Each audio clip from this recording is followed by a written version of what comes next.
This is beginner tumbling skills. This is forward roll, and this is Zoe. She is my assistant today.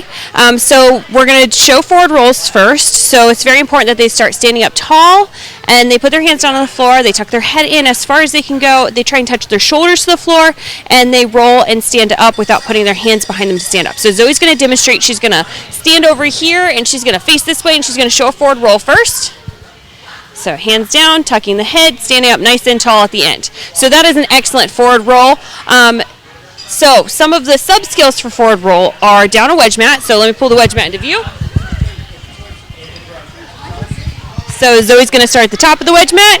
She's going to start tall, put her hands down, roll, stand up. Another sub skill is forward roll on the floor itself, which we already showed. And then another one is on a panel mat. So she's going to start up on the panel mat, and she's going to put her hands down and roll and stand up at the end.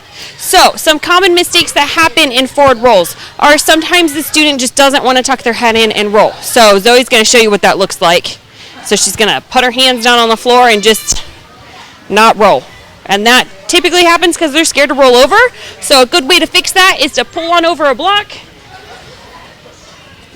have them lay down on their stomach on the block, put their hands down on the floor, and then help them as they roll over, just like that. Zoe did an excellent job all by herself, as you can tell.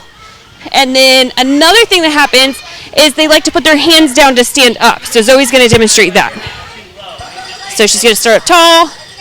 She's going to put her hands down, and then she's going to put her hands behind her, stand up. We don't want them to do that. We want them to go ahead and stand up without them. So a good way of fixing that is to do that forward roll off the panel mat again. So Zoe's going to demonstrate that one more time.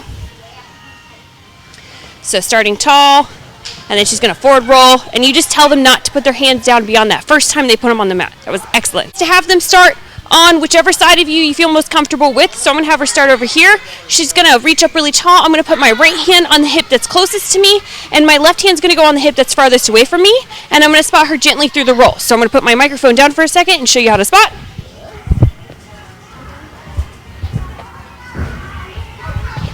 And that is how you spot a forward roll. Go ahead, Zoe. Yep, jump up. Forward roll, good, to a stand, and then she's going to do a jump forward roll onto this square block right here. So she's going to put her hands down, jump, and get that hip up and over action that we need for front tucks eventually. And then she's going to come over to this little open space over here, and she's going to show a tuck and roll. So just a simple tuck and roll. So she's going to sit down and tuck back and forth, and that's just to show that they can get up to that sitting position. Some kids cannot, so you just got to work with them on it. And then she's going to show a candlestick roll with her arms up by her ears and point her toes to the ceiling. Good. So she's going to try and roll and stand with her legs straight the whole way through. So it's just another challenge. It's a little bit more difficult. And then she's going to do a forward straddle roll, which is another challenge. So stand in a straddle, and then she's going to roll through and try and push up and stand to a straddle again. Good. And then the last roll she's going to do is a forward roll over this barrel right here. It's just to help the kids sometimes. It's just something different to do. So go ahead.